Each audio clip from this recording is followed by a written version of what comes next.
भाजप नेत्या पंकजा मुंडे यांचा नुकत्याच झालेल्या लोकसभा निवडणुकीमध्ये सटकता पराभव जो आहे तर तो झाला।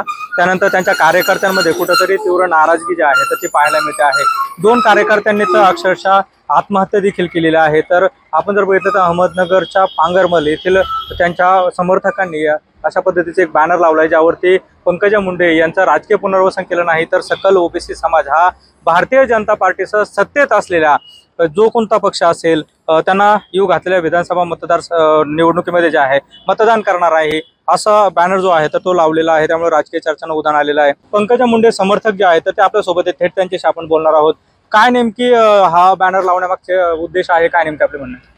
हा बॅनर लावण्यामागचा उद्देश असा आहे की पंकजा मुंडे आमच्या ओबीसी नेता आहेत आणि त्यांचं राजकीय पुनर्वसन व्हावं अशा उद्देशाने हा बॅनर आम्ही या ठिकाणी लावलेला आहे। त्याचं कारण असं आहे की जवळपास 40 वर्षापासून 40 वर्ष स्वर्गीय मुंडे साहेबांनी भारतीय जनता पार्टीचं एक निष्ठेने काम केलं।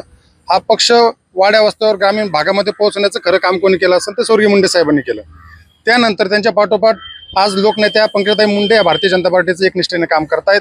परंतु ज्या पद्धतीने ताई एक निष्ठेने काम करतायत पक्षाचं तशा पद्धतीने पक्षाकडून ताईंना त्या पद्धतीची वागणूक काय भेटत नाही।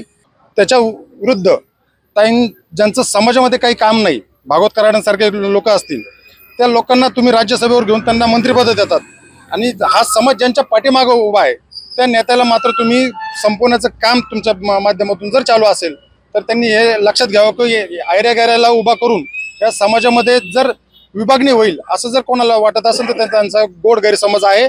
त्यामुळं हा ओबीसी समाज पूर्ण ताकदीने आज पंकजाताई यांच्या पाठीमागे उभा आहे आणि येणाऱ्या राज्यसभेवरती जर ताईंचं पुनर्वसन नाही झालं तर येणाऱ्या निवडणुकांमध्ये हा ओबीसी समाज भारतीय जनता पार्टी आणि त्यांच्यावर सत्तेत असणाऱ्या सर्व पक्षांना त्यांच्या विरोधात काम केल्याशिवाय राहणार नाही या ठिकाणी सांगतो।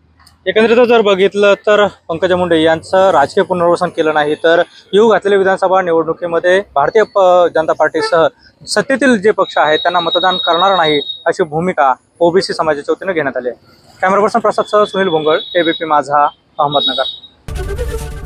एबीपी माझा, उघडा डोळे बघा नीट।